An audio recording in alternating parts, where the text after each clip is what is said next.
Lisa here. Welcome back to my channel and welcome to this unboxing walkthrough first impressions of the Bohemian Animal Tarot by Scott Alexander King and Sharon McLeod.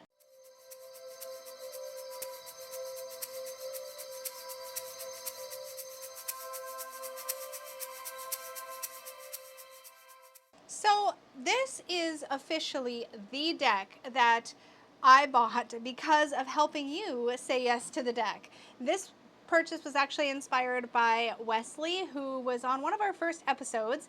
Wesley's channel is 22 Zines, and I will definitely link it in the description box below.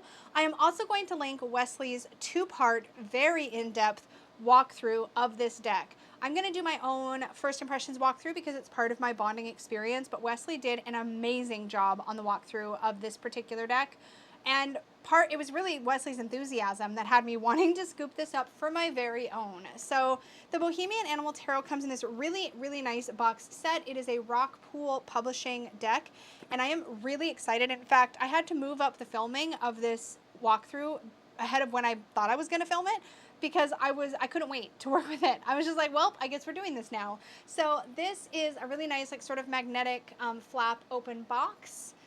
And I'm really excited about the guidebook. So in my experience, Rockpool tends to do a really amazing job with their sets. And I just want to check, because I'm pretty sure this deck has actually been out for a while. So let's see if I can find it. So, the copyright was actually 2014. I actually thought it was even older than that, but I'm really excited to be bringing this in and getting to know it and playing with it, and I will definitely keep you guys posted about how it works out. We are going to look at the guidebook a little bit more closely in a minute, but I'm super eager to get into the cards. So they come in a little cardboard tray. It is the kind that I feel like could potentially rip eventually. It's cardboard and it's already kind of indented and kind of smushed on one side, and I've been incredibly gentle with this deck since I picked it up. But there we have it. And then we have a little plastic sleeve. Look at the backing. So they're definitely, let me get rid of the garbage here. They're definitely obviously, I'm very excited, can you tell? They're not reversible. We have a hare and a fox, it looks like, on the back here, who are kind of together.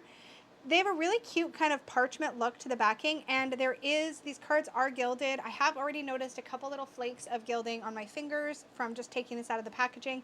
So I do suspect this gilding might not hold up the best, but we'll see over time. The cardstock is kind of thin. It's about like the same as like Llewellyn's cardstock, I would say. It feels a lot like Llewellyn's current cardstock. Very flexible. These cards are bigger than a standard tarot deck. So for reference, I have next to me a card from the Tarot of the Magical Forest, and there you go. So you can tell it is quite a bit wider and a little bit taller than a standard tarot, but it still has that sort of tarot dimension, shape. What's the word I'm looking for? Is it dimension? Does anybody know what word I'm looking for? You know, when you keep it's not perspective. You know, anyways, okay, stop it, Lisa. It doesn't matter. It doesn't matter. But anyways, it's still got a tarot shape, I guess, was kind of the point I was trying to make. I don't know why that matters, but I thought it was cool. I do like how there's this kind of distressed look to the backs of the cards. You can kind of see around the borders here. They've got this kind of almost tea-stained parchmenty look. And now let's get into it. So I watched Wesley's two-part walkthrough, but that was quite a while ago at the time that I'm filming this. So I think I've had enough time to just kind of form my own impressions of the cards, but we will see. We will definitely see. So this has a very sort of anthropomorphic animal kind of storybook sort of feel. We'll see as we go through. A lot of the major arcana has been renamed, I believe, if I remember correctly. But anyways, let's just go through first impressions. Also, I apologize because my air conditioner is totally running in the background, but we are in a heat wave again in Vancouver, and also have really crappy air quality right now, so I'm keeping the air conditioner on. So we begin with the Fool, and this deck is called the Innocent. I really love this. He has a little mouse companion, and he does look like a fox. Could be, actually, he's got kind of a grayish tail. This could be a coyote. Now I want to refer to the guidebook already. I said I was going to look at it later, but I really want to know. Because each one of these cards does have an animal archetype associated with it. It is a fox. Oh no, I lied. Hold on. Coyote. I was right the first time. Oh, that makes sense because, of course, coyote is a trickster. I just love the feel of this. I love the little mouse companion. In the High Priest, we have the Fox. And the Fox and the High Priest, or the Magician energy, which is what, of course, this card represents, is really on point for me, because the Magician has that kind of wily, kind of manipulative sort of energy that the Fox also is associated with, or can be associated with, so that really works. Our High Priestess looks like she is a hare. Okay, she's definitely a hare. I love the mask over her eyes. I love the mystery of this card. We still have the trees sort of flanking her, the moon behind, the scroll in her lap. So a lot of the traditional symbology is definitely here. I like that her finger is lit up. I am really excited, I have to say, to dive into the guidebook, because the guidebook looks like it has just tons of depth to it. For the Empress, we have the Goddess, which I really enjoy this association. Is she a praying mantis? What is she? Oh, she's a bee. That makes so much sense. The bee is actually associated with the Divine Feminine, so that super works. I wish we could see a little bit more of her face to really see that sort of bee body, but it is kind of hidden in this card. That's a really neat association, though. And of course, our god is the stag. I love this sort of chakra-shaped antler symbol above the stag's head. You definitely get the feeling of that emperor energy, but also of coming from a place of wholeness and balance. We have the moon and the sun on either side, speaking to duality. Again, that sense of wholeness. I really enjoy that. And the bee right here on the chest with a nod to connection to the Divine Feminine. At least that's how I interpret that. Then we have the shaman in place of the Hierophant. Our shaman is a heron. I'm really bad with animal identification. Of course, you can see some herons flying in the background. This deck could make me better or not. I guess we'll see. But I really love the illustration style. Next, we have the lovers. Here's where we have pheasants. It does say that they mate for life, so that makes sense. Instead of the chariot, we have the carousel, which is super interesting to me, because a carousel we typically would interpret as something that's going round and round in circles. And it does look like the carousel horses have kind of broken free of the structure here, which is super interesting. And here we have horse as our primary archetype. It does look like there's like a bamboo or a monkey or something kind of in the background riding one of the horses, trying to corral them. Badger for strength really, really, really works. He is so, so cute. I think he makes a lot of sense. And instead of strength, we are called the warrior. I really like that archetype. I think it works really well. And as Wesley pointed out, I think in one of in Say Yes to the Deck, when he was first showing me this deck, we have a mini version of the Pamela Coleman Smith card here in the distance. The solitary instead of the hermit, and this of course is bear. I love these stepping stones up into the sky. That's a really beautiful image. The Wheel of Fate. So the Wheel of Fortune, here we have pig. I'm assuming that's the intended. Oh, the black sow specifically. There's, again, a lot of depth. I'm so excited to read a sample page from this because, oof. So we have consequences in judgment, or excuse me, in the justice position here. And we have a fortune teller in her tent and a little tarot sign. This is super interesting, and we can actually see some mini Rider-Waite-Smith cards on the table. And actually, I feel like I see the Empress, Seven of Pentacles. I'm not going to try. My eyes can't do that. But maybe on the big screen, it'll be easier to see. But I love that. And our animal archetype in the consequences card is Grandmother Spider. Oh, that's interesting. We have the Suspended Man rather than the Hanged Man in card number 12. And this is Bat. Of course, an excellent archetype for the Hanged Man. The Death card here. Is it mice or is it this character here who I can't tell? Is he crow? Vulture. Ah, okay. Vulture for death makes just a ton of sense. This was one of the cards that Wesley just gushed about. This is the Temperance card, and it is not the way that you would normally expect to see the Temperance card depicted. Here we have a cat, ermine, or it talks about ermines and weasels are one and the same. So an ermine or a weasel is the main character of this particular card. It goes into, again, a lot more depth than the guidebook. I'm talking pages for every major arcana card, which is very exciting. So that is our Temperance card. The Lower World is representation of the devil, and I'm pretty sure we have the toad. Yeah, we have the toad here, up here in the top corner of the card. The Rook for the Tower. And the Rook obviously features a raven. Unicorn for the Star, which totally works for me on a number of levels. And then in the moon, we have, coyote again? Is that right? I'm literally checking the guidebook because, is it meant to be a werewolf? No, it is a wolf. Okay, it's a wolf. And these are both wolves. We have a white wolf and a gray wolf. Is that a cougar in the sun card? Lion. Gosh, you guys, my animal identification, I'm not kidding, it's embarrassing. It's so bad. And, oh, we have like Anubis for judgment, which, Anubis, right? I know this is jackal. Yeah, it's Anubis. Okay, I wasn't wrong. And then for the world,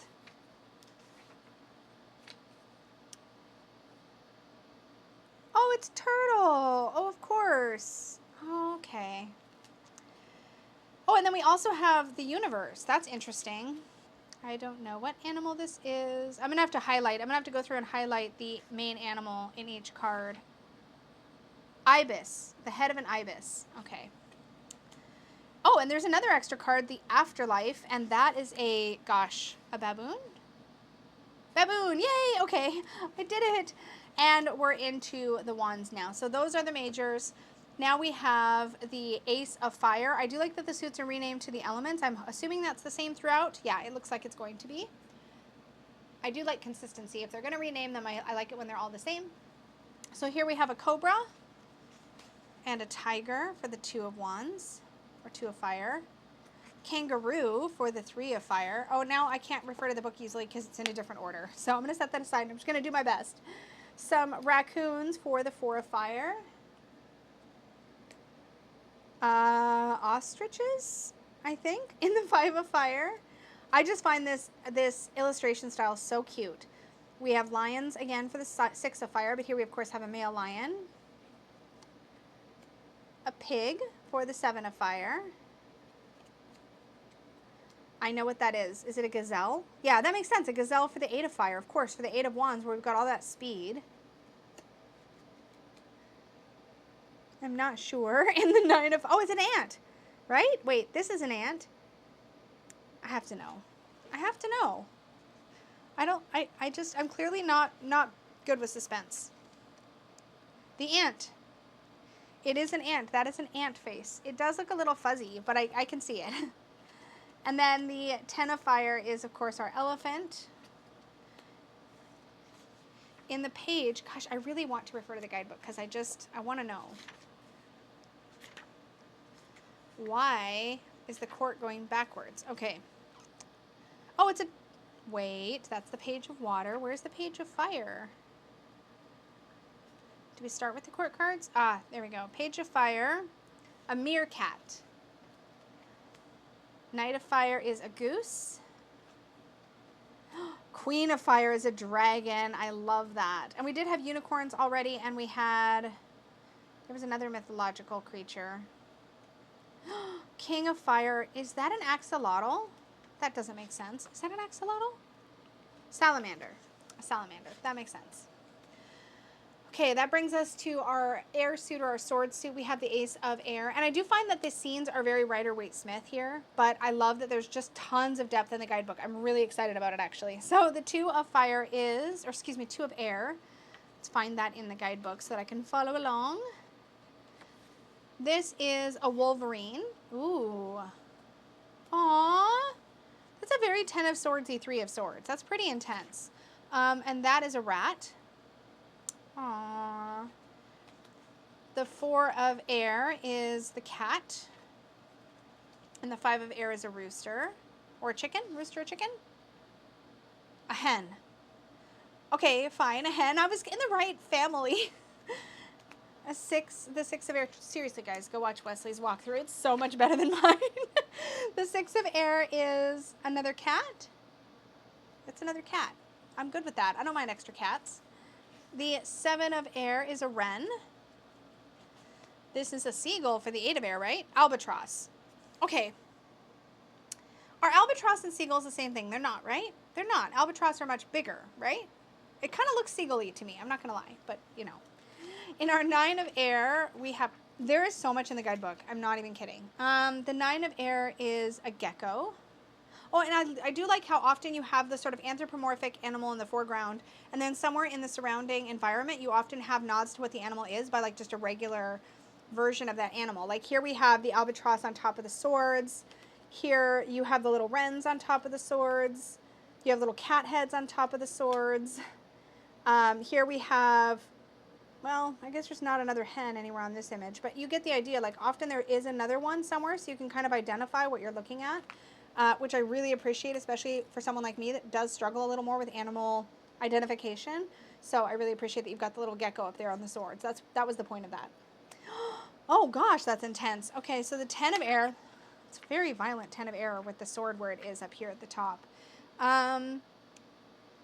Where is my 10 of air animal? Wild goat. Or an ibex? I don't know which one this is, and I'd have to read, but anyway. And then we have our quartz of the swords, and we have the magpie for the page of air. For the knight of air, we have kestrel. Sorry, I don't mean to cover the cards. We have owl for the queen of air. Owl for queen of swords has always been a really nice association for me personally, and I'm guessing that's a hawk or an eagle for the king, but let's just verify which it is. It looks like a hawk to me. Nope, it's an eagle. Figures. Oh, mermaid for the ace of water being held by another cat? Black panther maybe? Ace of water, oh, jaguar. And then in the 2, we have doves. Doves really work, of course, for the 2 of cups. In the 3, we have more cats. Literally everything's a cat. Apparently that's what's happening for me right now. Let's see. These are the mongooses. Oh, okay. A koala in the 4 of water. Oh.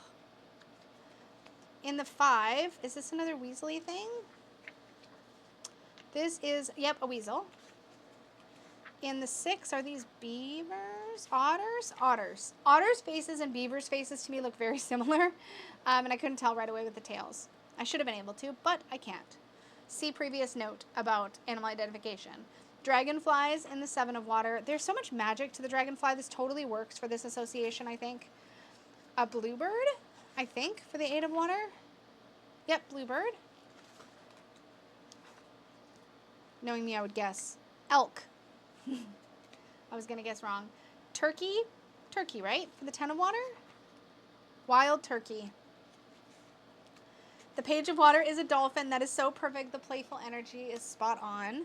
For the knight of water, we have a pelican. The knight of water is the pelican. Yay! That looks like an otter again. That's a seal. It's a seal because here's a little seal beside her. And the king of water is a frog. Right? It's a frog.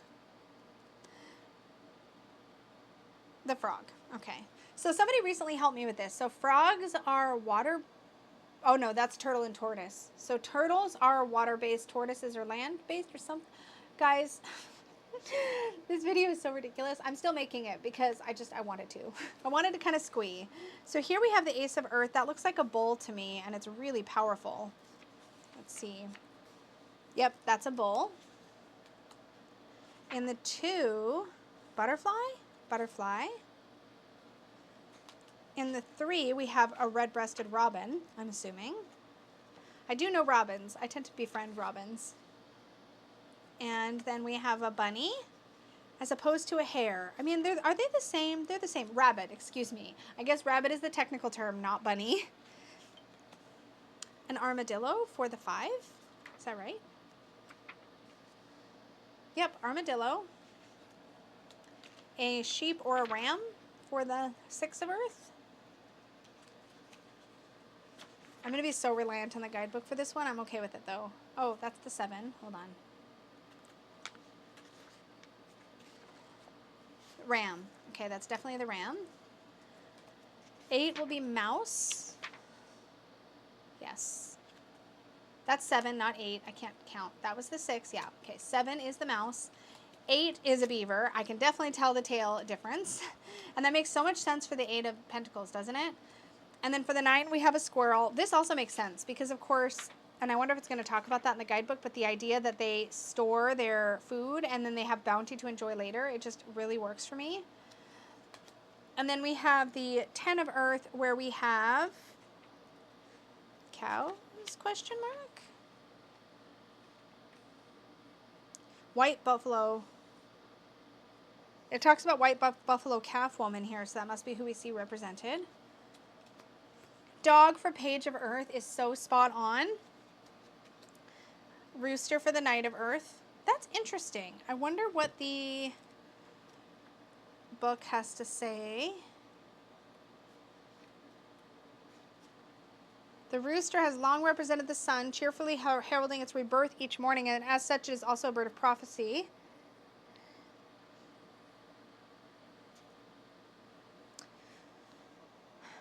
I feel like there's so much to learn about this deck that I feel almost a little overwhelmed in a good way. It's neat to find or encounter a deck where I feel like there's a lot to be gained from really just spending some quality time with it. That sounds bad. There's obviously a lot to be gained for spending quality time with any deck, but I feel like this one is inspiring me to want to really get to know the guidebook, and I love decks that make me feel that way. So here we have the Queen of Earth, and she is a mountain lion. And then we have the King of Earth, which is, I know what that animal is, but I don't know what it is. You know what I'm saying? Probably not. The emu. Oh my gosh. So cute. Let me get it zoomed out. So really, I didn't do much in that walkthrough because I was so busy trying to figure out who the animals were. I am really excited to get to know this deck. I don't think I mentioned, but it is glossy. I'm assuming you've picked up on the reflect at this point in the video, but just in case, I thought I would mention that. Let's do a shuffle. And then we'll do a sample draw and we'll talk about the guidebook, because the guidebook to me is really exciting. But let's get some shuffling done. It's a nice shuffle. The gilding is a little bit, it's that smooth, shiny kind, so it can feel a little rough on the thumbs, but because the cardstock is flexible, it doesn't hurt to shuffle, but I am aware of the gilding, if that makes any sense. I do suspect this is the kind of gilding that is going to chip. Like I can see already there's corner wear on the gilding, which again, for this style of gilding, that's super common. I'm not too fussed about it, and this would be an easy to trim deck because the design on the back is fully centered. And actually on the back, you can see there's a border that goes all the way around where it says the innocent. The only trouble I would have with trimming this deck is I'd want to bring the trim inside the black line and then use a small corner rounder, because the text looks like it gets pretty close to the edges here. So I wouldn't want to do a big corner round and cut into the text.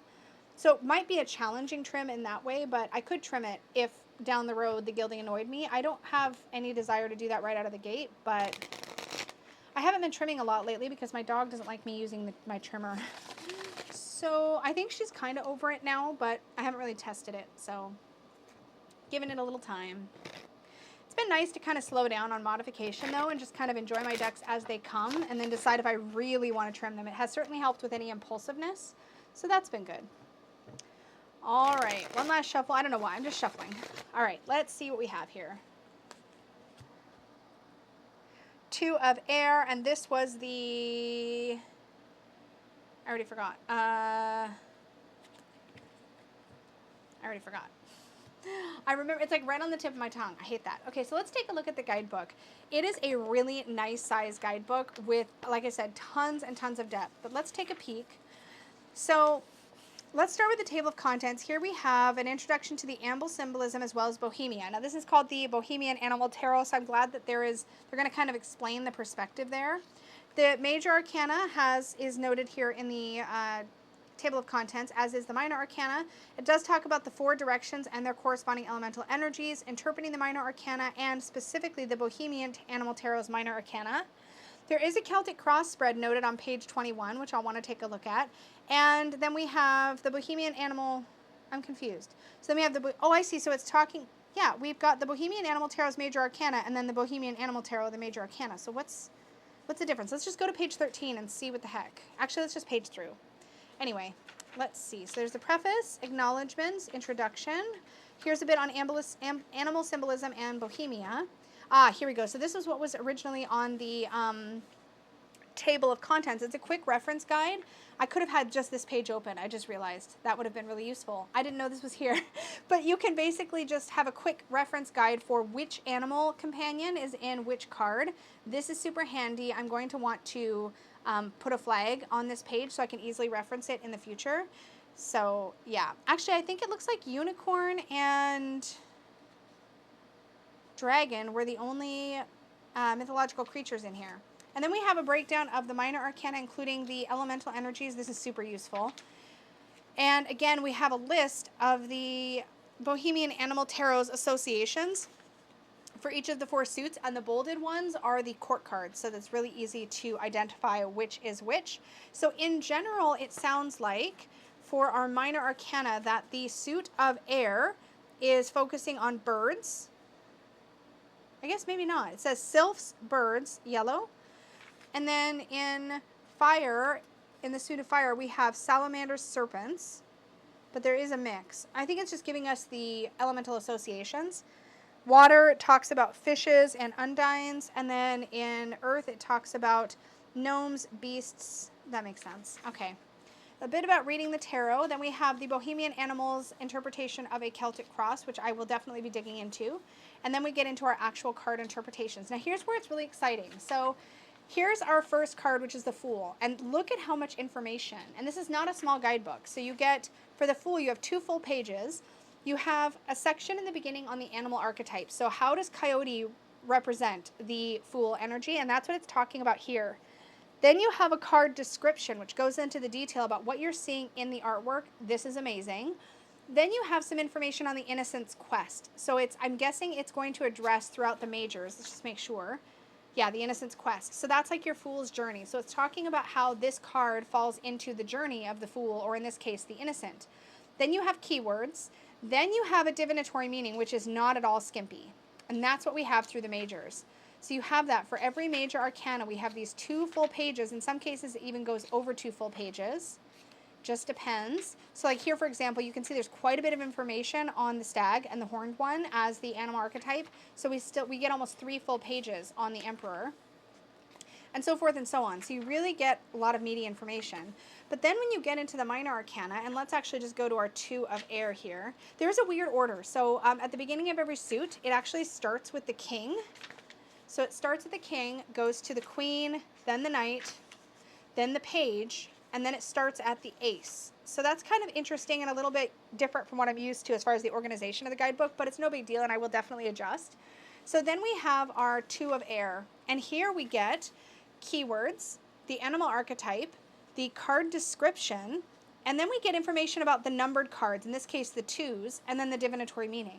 And it's worth pointing out, I spotted something similar as well in the court cards. So in the court cards, you actually get the element, the keywords, the animal archetype, the card description, and then you get information all about the pages. So there's this extra section that talks about how this card fits into the meaning of the page in the tarot.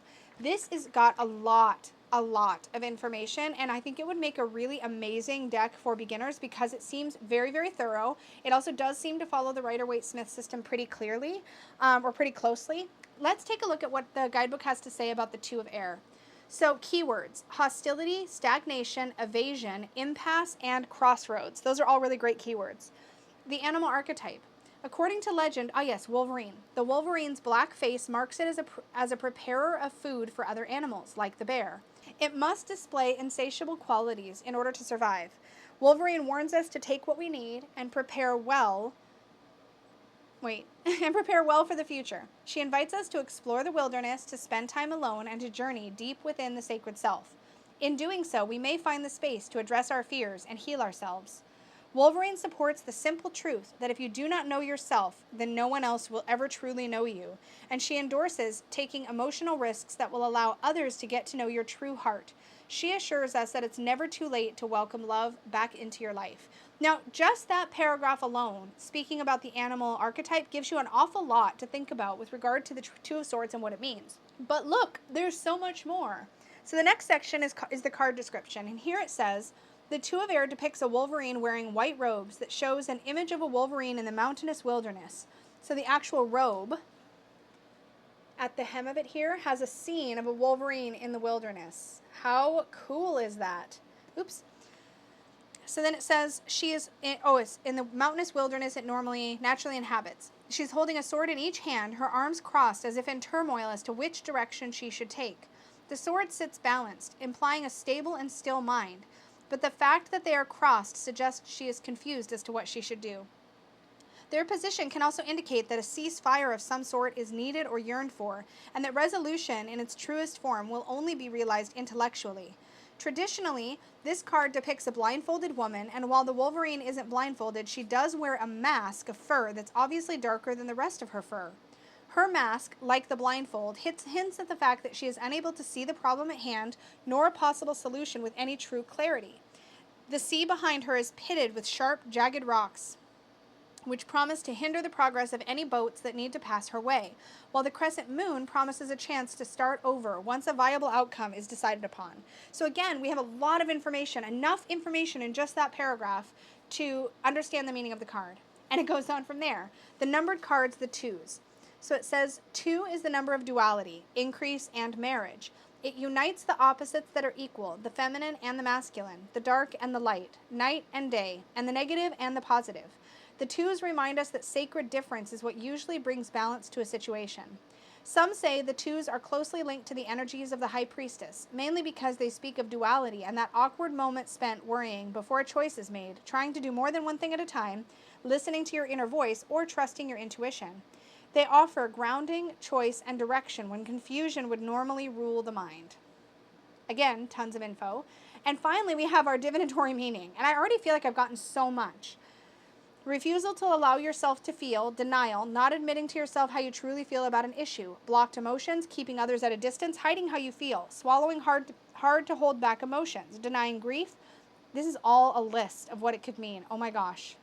Being overly defensive, emotional pretense, pretending to not care, keeping your cool when you would be better to explode.